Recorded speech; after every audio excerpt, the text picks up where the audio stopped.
esmaspäeva hommik. Kell on sisuliselt 2 läbi veidikene ja hetkel siis toimetan video kallal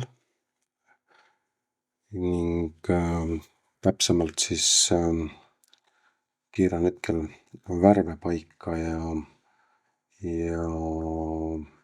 see töö hõlmab siis endast sellist asja nagu 4 erinevat skoopi, mis on siin siis nagu näha ja mitut kaamerat, 4 erinevat kaamerapilti ka. Ehk siis see pilt on vaja saada ühtlaseks ja enam-vähem keerata siis toonid sarnaseks, kuna tegu on 4 erineva kaameraga filmitud pildiga. Sony FX3, siis DJI Pocket 3, Panasonic GH5 ja iPhone 15 Pro. Ehk siis siin on näha, siis see tulemus on ligilähedane. Veidikene võib-olla näotoonides on erinevust, aga võib selle tulemusega iseenesest rahule jääda. Kasutan siis nüüd DaVincit mingisugune 5. kuu. Ennem seda siis toimetasin Adobe Premiere'i peal üle 20 aasta. Ja ma pean ütlema, et DaVinci on kordi parem tarkvara, kui on seda Premiere.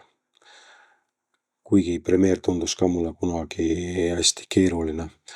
Aga praegu mulle meeldib siin see, et esiteks ta maksab 300 €, ühekordne maks.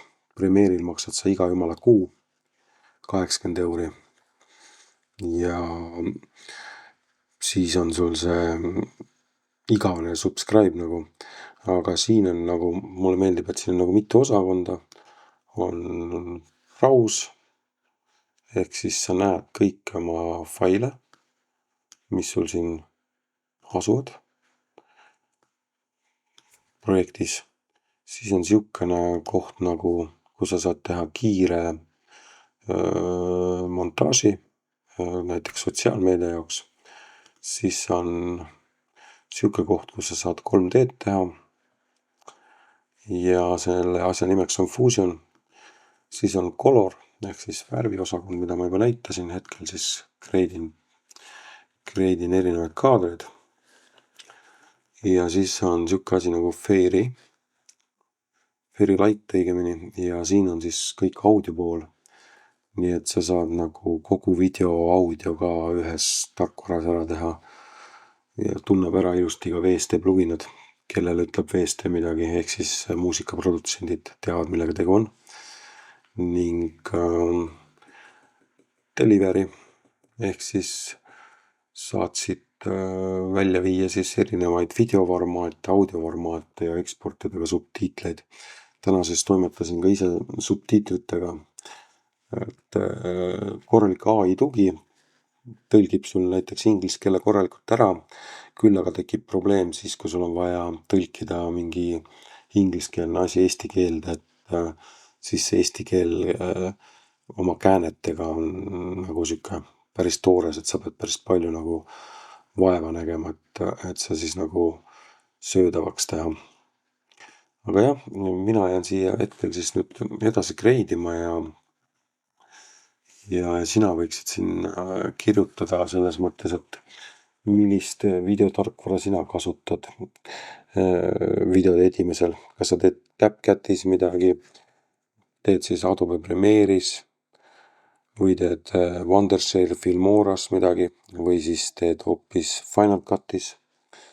Et huvitav oleks teada saada, et mida sina enda jaoks parimaks pead ja kõik, kes siis nagu Eestis seda postitust näevad ja DaVincit kasutavad, siis olen, ma arvan, selle klubi kõige noorem liige siis selles mõttes, et 5 kuud ei ole ju video edimistarkvara puhul mitte mingisugune aeg. Ja